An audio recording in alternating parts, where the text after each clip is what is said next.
جی اس وقت میں موجود ہوں سابق وزیر اعلیٰ بلوچستان اور موجودہ ایم پی نواب ثناء اللہ خان زہری کے حلقے تحصیل ساسول کے علاقے تلاف میں. یہاں علاقے مکینوں نے اپنی مدد آپ کے تحت ایک اسکول قائم کیا ہے.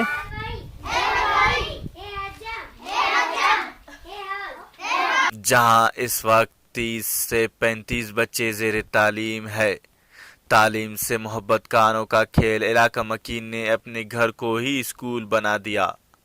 جو بچے پہلے صبح اٹھ کر بکریاں چروانے جاتے تھے اب وہ تعلیم کے زیور سے آراستہ ہو کر اسکول پڑھنے جاتے ہیں. جہاں بچوں کو دنیاوی تعلیم کے ساتھ ساتھ سیکنڈ ٹائم کو مدرسہ بھی پڑھایا جاتا ہے. لیکن اسکول کو 2 ماہ ہونے کے باوجود یہاں کے منتخب نمائندوں نے علاقہ والوں سے اسکول کے لیے کوئی تعاون نہیں کی. یہ اسکول ہم نے اپنی مدد سے آپ کھولا ہے. ہمارے پاس یہاں پہ کوئی فیسلٹیز نہیں ہے.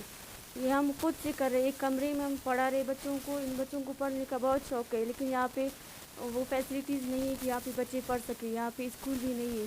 یہ جو بڑے بڑے لوگ ہیں ان کے لیے کچھ نہیں کر رہے. ہم اپنی مدد آپ ان بچوں کو پڑھا رہے. میں خلدات سے آئی ہوں. میں 25 کلومیٹر طے کر کے آتی ہوں اسکول اور ان بچوں کو پڑھانے کے لیے ان بچوں کی خاطر آتی ہوں. انہیں بھی تعلیم حاصل کرنے کا حق ہے. یہ بھی تعلیم سے محروم ہے. علاقہ مکینوں کا حکومت Balochistan M P A Nawab Sanaullah Khan Zehri, M P A Mir Younus Aziz Zehri, جناب district education officer Zakaria Shawan سے اسکول کے لیے تعاون کی appeal. Report Athar Mengal, online Balochistan news, Khuzdar, ساسول.